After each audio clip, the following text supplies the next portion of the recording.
vous rappelez ce que je vous ai dit dans mon dernier entretien, à savoir que la majorité de l'Assemblée, qui voulait obtenir une bataille avec Paris, aurait voulu obtenir que Paris prenne l'initiative des hostilités. Or, rien ne se produisait. Je vous avais rappelé qu'après l'entrée des Allemands, très digne du reste, le premier, je veux dire digne du point de vue de l'attitude de la population parisienne, une sorte d'apaisement s'était établi. L'agence Havas, obéissant à je ne sais quelles instructions, envoie en province de Paris une note télégraphique absolument fausse, disant « Paris est à feu et à sang, une insurrection vient d'y éclater ». C'était du 4 mars. Or, c'était faux, c'était totalement faux, mais il s'est trouvé que les députés de Paris qui étaient à Bordeaux, puisque vous savez que l'Assemblée s'est d'abord assemblée à Bordeaux, ont pris peur. Et on s'est dit, qu'est-ce qui se passe? Alors, dans la nuit même du 4 au 5 mars, ils sont arrivés à Paris, et ils ont trouvé un Paris en pleine tranquillité. Ils ont été obligés de dire à M. Fabre, qui lui-même avait dit, mais Paris est dans une folle agitation, il leur a dit, mais c'est pas exactement ce qui s'est passé, enfin, nous ne trouvons que des rues extraordinairement calmes. Oui, c'est vrai qu'il y a une agitation encore sourde dans Paris. Et oui, c'est vrai, c'est une chose sur laquelle je dois insister, qu'il n'y avait pas que le prolétariat qui était surexcité, et qu'il y avait qu'une grande partie de la bourgeoisie, ces gens même qui y avaient cru pendant le siège, qui avaient cru à la défense, et qui s'étaient aperçus que la défense était fausse, ces gens étaient profondément irrités. Je vais vous apporter des citations qui prouvent en effet que la bourgeoisie elle-même marchait dans ce sens de révolte. C'est Sorel, l'historien Sorel, le futur historien Sorel, qui écrit dans une lettre à Hénard que Paris n'aurait pas été pris, mais vendu. Ce n'est pas seulement les Bellevillois qui le disent, c'est l'ensemble de la bourgeoisie. Dans les mémoires du général Dubarail, il y a également une petite anecdote qu'il faut que je vous dise parce qu'elle est très éclairante. Dubarail était un général qui avait été fait prisonnier, qui vient d'être libéré, qui rentre à Paris. Il arrive à Paris et il raconte dans ses souvenirs, mes souvenirs ça s'appelle, il raconte qu'arrivant à Paris, il a voulu se rendre compte de l'état d'esprit des gens, il est arrivé à un kiosque de journaux, il dit dans son journal, j'ai demandé à un journal bien pensant, un journal qui reflète mes propres opinions, et il prend un canard qui s'appelait La Patrie. Et il dit, j'ai été suffoqué, estomaqué, en voyant l'article de tête de ce journal bourgeois, qui s'appelait La plaie des généraux, La plaie des généraux. Et c'était à cause de la nomination à la préfecture de police de ce nouveau général, un général de plus, Valentin, dont je vous ai parlé à la fin de mon précédent exposé. Dubarail, il en a été commotionné en disant, même si mes amis naturels, même si la droite, même si les conservateurs bourgeois de Paris sont maintenant surexcités comme ils le sont, ça va très mal. Donc, premièrement, à propos de cette agitation sourde dans Paris, notez qu'une bonne partie de la bourgeoisie est d'accord pour protester parce que c'est trop affreux. D'autre part, c'est vrai que les socialistes essayent de profiter, ils ont raison, de la situation et qu'ils annoncent de grands changements libérateurs. Par exemple, le Cri du Peuple, le journal de Vallès, va intituler un article « La sociale », avec un S majuscule, « La sociale arrive ». Quand ils disent la sociale, c'est une abréviation, la République démocratique et sociale va s'installer. Voici encore du Cri du Peuple, le 5 mars, l'antagonisme. C'est à cela que nous assistons, l'antagonisme de l'écumage et du labeur, du travail et du capital. Le 8 mars, l'Empire était moins menacé le 12 janvier. Vous vous rappelez, funérailles de Victoire Noire, 200 000 hommes sur les Champs-Élysées. Je reprends. L'Empire était moins menacé le 12 janvier que la bourgeoisie ne l'est aujourd'hui par la misère des pauvres. Et c'est vrai également que le comité central de la Garde nationale, vous vous rappelez les 35 gars que la Garde nationale a élus à sa tête pour être ses représentants. Ces 35 gars ne sont pas simplement à la tête d'un vaste syndicat, c'est ça en somme la Garde nationale, vous savez, c'est un syndicat qui va se défendre, qui veut garder ses 30 sous et qui veut défendre la République. Ils ne sont pas simplement des syndiqués ou des chefs syndiqués, c'est aussi des gens qui ont des idées plus larges, plus générales. Il y en a qui disent, et nous avons les textes, qu'une fois qu'on aura fait une vraie République dans Paris, on fera la République universelle. Il y en a qui disent que nous sommes là pour faire une puissante transformation sociale. Notez qu'ils disent pas ça tous, non? Mais il y en a quelques-uns, surtout ceux qui sont influencés par les internationaux, qui essayent maintenant de reprendre, si je puis dire, du poil de la pète. Il y en a quelques-uns, appuyés par Varlin, qui disent « Profitons de cet énorme mouvement pour faire un pas vers l'avenir social ». Il y a tout ça, il y a tout ce que je viens de vous dire. Mais il y a une absolue détermination du côté de l'extrême gauche de ne pas recourir à la violence. Là, je vous apporte encore des preuves. Ce même Cri du Peuple de Vallès, dont vous venez d'entendre des citations assez violentes, cette bourgeoisie menacée, voilà ce qu'il écrit. S'adressant aux maires, la plupart sont députés en même temps, députés maires de Paris, interposez-vous. Vous voyez bien ce que l'on nous prépare. Placez-vous entre la Garde nationale et les soldats. C'est assez de douleur et de honte. Il ne faut pas d'autre tempête.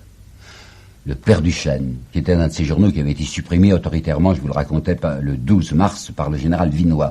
Père Duchesne, hein, un titre comme ça fait penser aux pires extrémistes de 93. Eh bien, le Père Duchesne dit « Attention aux provocateurs. Garde à vous, républicains, garde à vous. On veut vous mettre dedans, on veut vous jeter une fois de plus dans le pétrin. » Le même Vallès va avoir cette phrase que je trouve extrêmement intéressante. Attention, pas de guerre civile. La guerre civile perdrait la liberté. 2 heures de conversation à coups de canon, et c'est 20 ans d'euphorie pour les banques, et 20 ans de misère et de silence dans les faubourgs. Encore du cri du peuple. Sur notre honneur, nous vous jurons qu'ils mentent. Ceux qui disent que nous voulons la haine, le pillage et la mort. Je sais bien, et je vous préciserai ça un peu plus tard, que Marx a encore très peu de pouvoir en France. Les marxistes, ils sont 4 ou 5 à Paris, pas davantage. Mais enfin, ils ont de l'influence. Eh bien, Marx est un homme qui passe son temps à leur déconseiller tout mouvement violent. Il dit, si vous vous lancez en ce moment, vous allez au-devant du carnage et c'est la destruction de tous les espoirs sociaux que nous pouvions fonder. Il y a un texte que j'ai trouvé à Neuchâtel, d'un monsieur qui s'appelle Guillaume, qui a publié en 1871, à Neuchâtel, ses souvenirs de garde nationale parisien. Bien, Guillaume révèle là quelque chose d'extraordinairement important et que je dois vous dire. Il dit, il y avait vers le milieu de mars, une sorte de dégoût général. Chacun soupirait après la reprise du travail. Voilà des phrases intéressantes.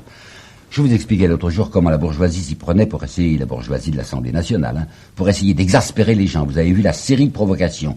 Il y en avait 2 qui étaient particulièrement terribles. Paris décapitalisé, décapitalisé d'une part, et deuxièmement le moratoire. Les gens qui n'avaient rien et qui étaient obligés de rembourser brusquement leurs dettes. Entre le 15 et le 18 mars 1871, il y aura 150 000 protêts dans Paris. Alors on pouvait espérer que 2 mesures comme celle-là mettraient les gens hors d'eux-mêmes et qu'ils avaient commencé les barricades. Eh bien, rien du tout. Et on voit même Favre qui en est déconcerté et qui, dans une dépêche à Thiers le 12 mars, dit « Un peu d'agitation, rien de grave ». Alors rendez-vous bien compte, nous arrivons au bord, nous y sommes presque à la commune, à la fameuse explosion du 18 mars. Cette explosion pouvait très bien ne pas se produire parce qu'il y avait cette retombée, parce que les gens n'en pouvaient plus, parce qu'ils avaient vécu sur leurs nerfs depuis 6 semaines, même plus de 6 semaines, et qu'ils n'avaient qu'un désir, croyez-moi, qu'un désir, c'était que les ateliers se rouvrent pour essayer de retrouver là un peu plus que leurs 30 sous de la garde nationale. Seulement, cet arrangement-là, cet arrangement larvé, si vous voulez, c'est précisément ce dont la majorité de Versailles, car c'est maintenant à Versailles que l'Assemblée va se réunir, ne veut à aucun prix. Écoutez encore des aveux de l'Illustration et de... Enfin, l'Illustration est un journal bourgeois, enfin conservateur, mettons centre-gauche. Il était fort possible, écrira-t-elle le 25 mars, c'est-à-dire après l'explosion du 18 que je vais vous raconter tout à l'heure, il était fort possible de régler autrement que par la force un conflit que nous pouvions dénouer pacifiquement. Et Favre, qui bientôt, le 21 mars, va prononcer un discours terrible, qui est une véritable déclaration de guerre à Paris. 4 ans plus tard, en 1875, dans le livre qu'il écrira pour résumer les événements, aura une phrase incroyablement cynique, puisqu'il dira ceci: si l'Assemblée avait loyalement reconnu et sanctionné les institutions républicaines, elle n'aurait jamais eu devant elle une insurrection qui n'eût d'autre mot d'ordre que la défense de la République. Tranquillité, réelle tranquillité dans Paris. J'ai vu des communications de journaux étrangers, le Times par exemple. Le Times dit « Paris a été pendant plusieurs semaines en état d'effervescence, la fièvre est tombée ». Ce Doudan, Ximénez Doudan, dont je vous ai parlé la dernière fois, qui était l'amuseur officiel des broils, Doudan reconnaît que même dans les quartiers les plus rouges, dit-il, où il était en exploration pour se promener avec prudence, je n'y vois aucune trace de violence. Rien n'annonce qu'ils veulent en venir à la violence. Et Ferry, Jules Ferry, qui est le maire de Paris, qui habite donc à l'hôtel de Ville, le 5 mars avait écrit « Jamais dimanche plus calme, la population jouit du soleil et de la promenade ». Donc on pouvait éviter ce qui va se produire, c'est-à-dire l'effusion de sang. On pouvait l'éviter, mais l'Assemblée voulait qu'on ne l'évitât pas. Elle la désirait, 2 raisons. Vous savez qu'il détestait la République, puisque c'était dans l'immense majorité des royalistes, et d'autre part, il y avait cette vengeance à tirer de Paris. La dernière fois, je vous ai apporté un certain nombre de citations assez terribles sur la haine que nourrissait la grande bourgeoisie contre Paris. Parce que c'était de Paris que venaient les révolutions, parce que c'était Paris qui avait imposé 2 fois, paraît-il, à la province le régime républicain, en février 48 et en septembre 70, et puis surtout parce qu'il y avait eu cette résistance des Parisiens qui avait retardé pendant 4 mois ce que l'un d'entre eux, vous vous rappelez, qui s'appelait le roi Beaulieu, appelait la délivrance, et que nous, avec la réalité, nous appelons la capitulation. Je voudrais aussi vous montrer un procédé invraisemblable, un procédé d'une très grande bassesse, le procédé calomnieux qui consistait de la part de ces gens de droite, enfin les possédants, qui consistait à dire « les résistants font semblant d'être patriotes ». Mais en réalité, ils n'ont qu'une seule préoccupation qui est d'ordre politique et social. Écoutez par exemple le baron Echasseriot. Les résistants, la défense du pays ne passait qu'après leur intérêt personnel. Et eux. Ensuite, monsieur de Carayon-Latour va dire, leur but était avant tout et uniquement, non pas la défense du pays, mais l'établissement de la République. Et il y a un écrivain contemporain qui s'appelle monsieur Adrien Dancet, qui a écrit juste après la Libération un livre qui s'appelle Les origines de la Commune, dans lequel, avec un petit sourire entendu, ce monsieur Adrien Dancet écrit « Le souci de la défense nationale ne les a jamais tant préoccupés que lorsqu'il coïncidait avec l'intérêt de leur politique. » Je veux bien que les républicains, en effet, quand ils pensaient 92, ne pensaient pas simplement à un 92 libérateur et qui chassait l'envahisseur, ils pensaient aussi à un 92 libérateur du point de vue social. Il y avait cette différence entre les résistants et les conservateurs, que l'intérêt des résistants se confondait avec l'intérêt de la défense nationale, tandis que l'intérêt des conservateurs, leur privilège, passait par l'abaissement et par la mutilation du pays. C'est une chose qu'il ne faut pas oublier. Donc à l'Assemblée, on est absolument résolu à en découdre. Et Thiers. Ça, c'est un problème, hein. Thiers, il est le chef de l'exécutif, c'est lui qui porte la responsabilité. Qu'est-ce qu'il veut? Voyez-vous, ce que je vais vous dire aujourd'hui est assez différent de ce que j'aurais dit il y a eu seulement 1 an ou 2 ans. J'ai vécu longtemps sur l'idée que Thiers était taupe ou une chouette ou un hibou, comme vous voudrez, assoiffé de sang et qui avait désiré le drame auquel nous allons assister. J'en suis beaucoup moins sûr après une année de recherche. Thiers n'est pas dans une position tellement confortable à l'Assemblée. Pourquoi? Parce qu'il est Thierry, je vous le disais, c'est-à-dire qu'il veut une république dont il sera le président personnel, hein, c'est ce qu'il veut, la république conservatrice, bien. Mais les autres veulent la monarchie. Alors, ces députés monarchistes utilisent M. Thiers, comme nous dirions aujourd'hui à propos de la domestique, comme un extra, à la manière dont ils avaient utilisé Cavaignac en 1848.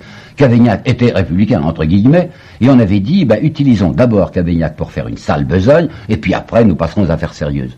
C'est tout à fait la même chose de la part des royalistes à l'égard de M. Thiers. On sait qu'il ne les servira pas du point de vue monarchiste, alors on va essayer de lui faire la sale besogne. L'idée même que Thiers avait eue à l'égard des Jules. Peut-être vous vous rappelez, je vous avais dit, Thiers ne veut pas se mouiller dans le gouvernement de la défense nationale. Il sait que ce gouvernement aura à faire 2 choses très désagréables et qui risquent de couler les auteurs. Il faut que ce gouvernement ampute la France pour obtenir cette paix allemande qui est indispensable à la sécurité sociale. Et deuxièmement, il faudra ôter leurs armes aux gardes nationaux, c'est-à-dire de la guerre civile. Malheureusement, quand Thiers prend le pouvoir, c'est-à-dire c'est le 17 février 1871 qu'il a été nommé chef de l'exécutif, le traité n'est pas signé, il n'y a que l'Assemblée qui peut le signer naturellement, et les gardes nationaux ont toujours leurs armes. Alors la majorité royaliste se dit, mais c'est excellent, on a ce monsieur Thiers qui ne désire qu'une chose, c'est d'être président, on va le mettre président, on va le mettre chef de l'exécutif à notre tête, jusqu'au moment où il aura fait son travail et on pourra se débarrasser de lui et le balayer. Thiers le sait, hein, c'est pas du tout un imbécile. Dans ses notes et souvenirs qui n'ont été publiés qu'au début du XXe siècle, en 1902 ou 1905, je crois, il dit l'Assemblée avait mis à côté de moi un comité des 15, ça s'appelait, comité des 15, qui était chargé soi-disant de m'aider dans ma besogne, et je sais très bien qu'il était là pour me surveiller. On me guettait pas à pas pour voir si je ne faisais rien qui puisse installer d'une manière définitive la République, alors qu'eux ne voulaient qu'une République transitoire. C'est vrai qu'il veut la République, Thiers. Et pourquoi la veut-il? 2 raisons. Comprenez-moi bien, c'est des choses que je n'avais pas vues autrefois, ça. La monarchie est moins forte, un système monarchique est moins fort que les systèmes républicains pour faire tenir tranquilles les pauvres gens. Pourquoi? Parce que quand c'est le roi qui parle, on peut toujours mettre en cause la volonté royale. On pourrait dire, c'est un homme qui ne veut pas que nous améliorions notre situation. Tandis que s'il y a une révolte de pauvres, sous la République, c'est-à-dire sous le régime du suffrage universel, l'autorité qui va contraindre ces gens à rentrer dans leur tanière, elle s'appelle comment? Elle s'appelle volonté nationale. Du moment qu'il y a suffrage universel, que le suffrage universel s'est prononcé, que nous avons avec l'Assemblée ce que l'on appelle la volonté de la nation, cette volonté de la nation, qui est en fait la volonté des notables, est autrement forte qu'une simple volonté royale pour faire tenir tranquilles les misérables. La République est une manière de coincer les pauvres, bien meilleure, selon M. Thiers, que ne l'était la monarchie. Deuxièmement, là, je voudrais vous apporter une citation de Jean-Jacques Rousseau, que j'ai découvert absolument par hasard, mais qui va tellement bien à ma pensée. Rousseau écrivait à d'Alembert: « Jamais dans une monarchie, l'opulence d'un particulier ne peut le mettre au-dessus du prince. En revanche, dans une république, elle peut aisément le mettre, ce particulier, au-dessus des lois. » Ça veut dire quoi? Ça veut dire, dans une république, les lois sont faites par qui? Elles sont faites par l'Assemblée nationale. Qu'est-ce que l'Assemblée nationale? C'est soi-disant le suffrage universel. Qu'est-ce qu'en fait le suffrage universel? C'est ce que veulent les notables. Par conséquent, dans une république bien conduite, c'est l'argent qui est au pouvoir. Il n'y a pas de régime meilleur qu'un régime démocratique bien orienté pour la protection de l'argent. Voilà pourquoi Thiers est républicain. Alors, la minorité républicaine de l'Assemblée, vous vous rappelez les chiffres, 650 députés, 500 royalistes, environ 150 républicains. Ces républicains, mais Thiers a absolument besoin d'eux pour la suite. Quand il s'apercevra, quand on verra ouvertement que les royalistes veulent chasser, il faut qu'il ait un groupe républicain qui le défende. C'est sa clientèle. Et si jamais on fait une opération de force très violente contre Paris, il y a un double danger pour lui. Il est civil, c'est pas lui qui va aller se battre, ce sont des généraux. Qui sait s'il n'y aura pas un général à la Cavaignac qui prendra le premier plan, qui deviendra son rival, et c'est vers Cavaignac qu'on se tournera en disant ça a été le véritable sauveur.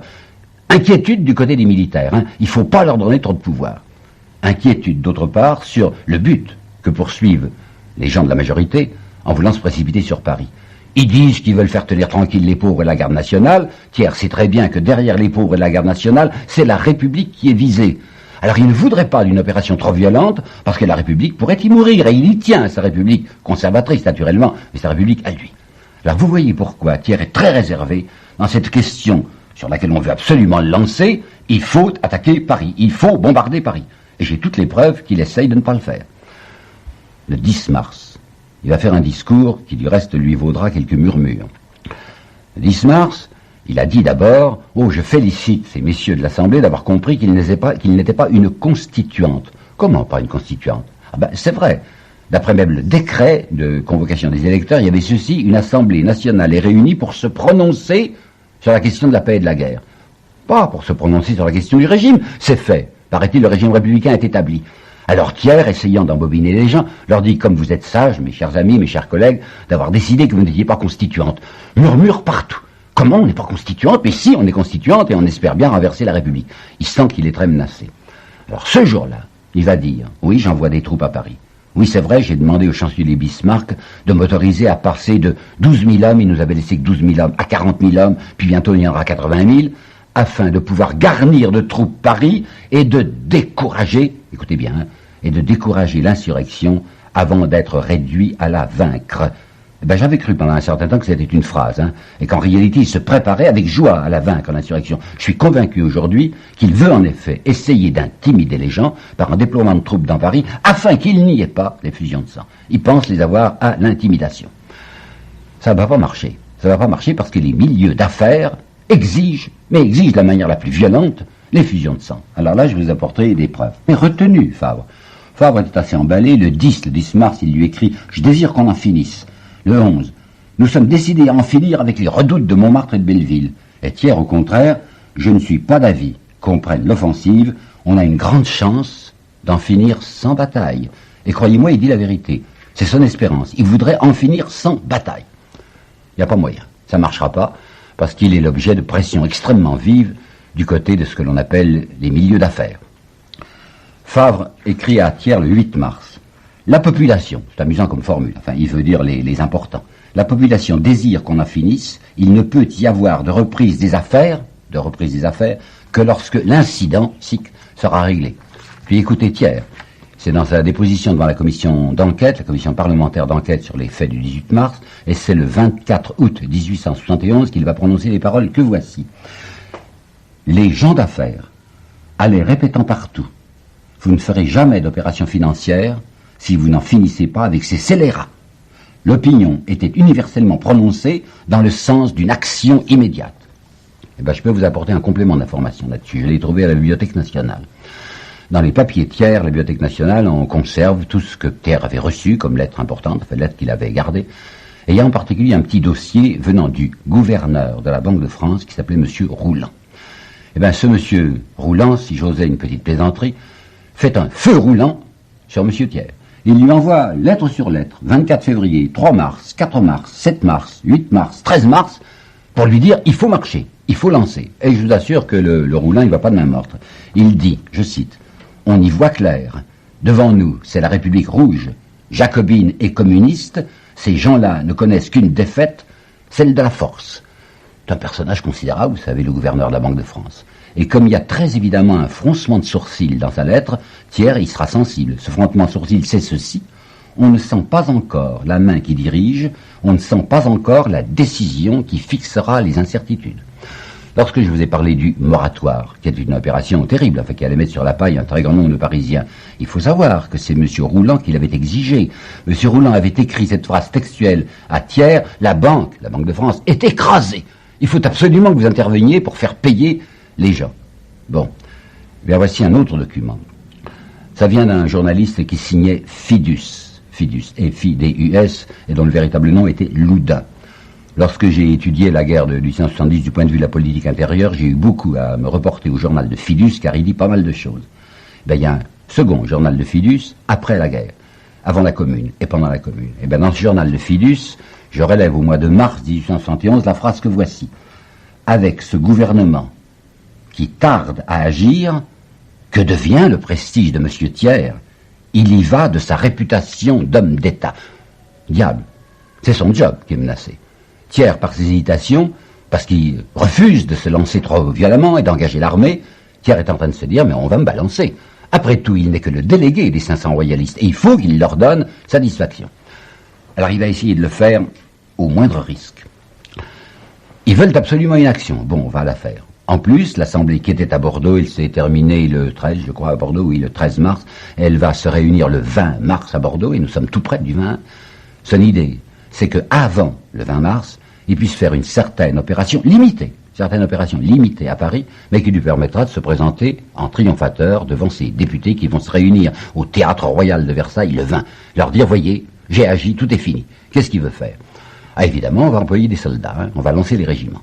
On va lancer le régiment dans la direction de Montmartre, puisque Montmartre, comme Belleville, c'est la grande citadelle rouge, c'est le Mont-Aventin, comme disent les lettrés, le Mont-Aventin de l'insurrection.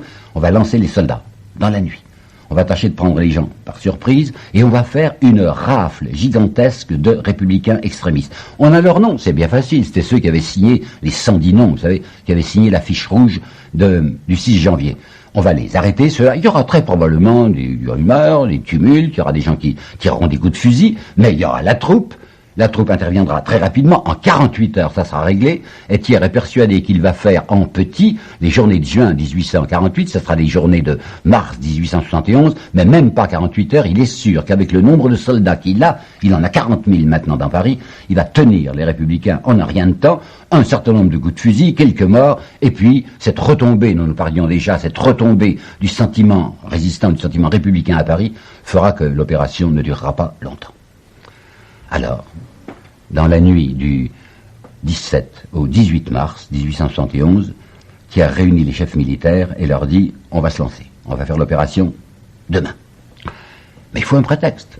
Étant donné que ces gens n'ont pas attaqué, pourquoi est-ce qu'on va les attaquer? Eh bien, le prétexte, ça va être les fameux canons de Montmartre, dont on a tant parlé, il faut bien que je vous explique. Il est vrai qu'il y avait à Montmartre, sur l'esplanade de Montmartre, là où s'élève aujourd'hui le Sacré-Cœur de Montmartre, il y avait une esplanade à 2 étages, sur laquelle un très grand nombre, 171, un très grand nombre de canons étaient réunis.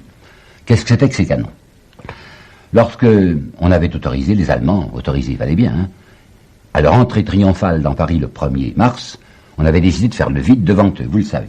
Malheureusement, l'autorité militaire avait oublié, un regrettable oubli, dira Jules Ferry avec une certaine ironie, avait oublié un certain nombre de canons qui avaient servi pendant la résistance et qui étaient là groupés en particulier au Ranelagh et Place Wagram, c'est-à-dire sur l'aire d'occupation des Allemands. Il était évident que les Allemands allaient mettre la main sur ces canons. Alors la population elle-même de ces arrondissements, des arrondissements riches, arrondissements distingués, vous savez, 16e, enfin Neuilly, 8e, s'était embarré de ces canons pour dire non, il faut absolument pas les laisser aux Allemands, et on les avait traînés en dehors de la zone d'occupation allemande, c'est-à-dire jusqu'à Montmartre. C'était des canons totalement sans danger. Ils n'avaient pas de gargousse. Et j'ai 3 témoignages contemporains qui disent que les canons étaient enchevêtrés. Il n'y a pas de photographie, à ma connaissance, des canons, mais il y a plusieurs dessins faits par des témoins. Les canons sont roue contre roue. Je vous répète, il n'y a pas de caisson, il n'y a pas d'obus. Par conséquent, ce sont des canons figuratifs, si vous voulez, mais ce ne sont pas des canons efficaces. Alors l'idée que Thiers a pour expliquer à la province le fait que l'on va lancer les troupes sur Paris, c'est récupérer des canons qui sont braqués sur Paris et qui, aux mains des Rouges, peuvent constituer une menace permanente. Nous sommes obligés de reprendre ces canons.